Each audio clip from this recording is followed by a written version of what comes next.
समस्त भगवत प्रेमी सुफी सज्जन वृंद स्नेहमयी ममतामयी माता और भगिनी माने आमर 3 तारीख मंगलवार दिन फेब्रुआरी मास 3 तारीख मंगलवार आमर माउसीमा मंदिर पाख रथ दांड पड़िया विशाल हिंदू सम्मेलन आयोजित होउछि।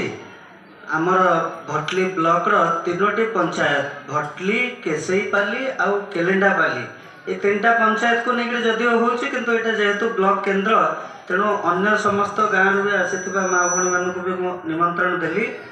से दिन सकाल 8टा बेले कलश यात्रा आरंभ हम। कलश यात्रा आमर सेठू रथदाण्ड पड़िया आरंभ होगी गाँव भितर आमर कुसुमपुरी आउ ये भटली भितर बुली पुणी थे से पहुँचब 9:30 बेले दीप यज्ञ अच्छे से 10टा बेले आमर संकीर्तन और भजन कार्यक्रम 12टा बेले प्रवचन कार्यक्रम अच्छी। एटा हिंदू समाज कार्यक्रम आम देव आराधना समस्ते करुचे।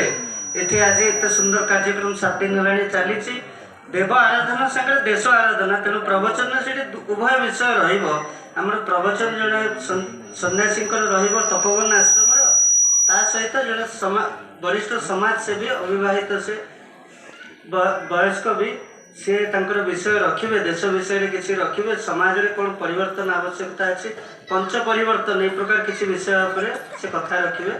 1:30 बेले आम प्रसाद सेवन अच्छी सकाले जो मैंने जामर माँ मान बड़ विशेष आग्रह कलश शोभा यात्रा आम समस्ते निश्चित भाव में 8टा बेले पहुँचवा।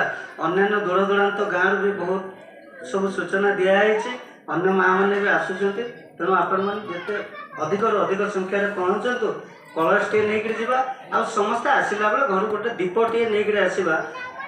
राष्ट्र कल्याण आम राज्यर कल्याण ब्लॉक कल्याण आम गाँव कल्याण निज परिवार कल्याण से ईश्वर को समर्पण आम करवा एति मोर आग्रह रहा समस्त को आउे निमंत्रण कली। नमस्कार।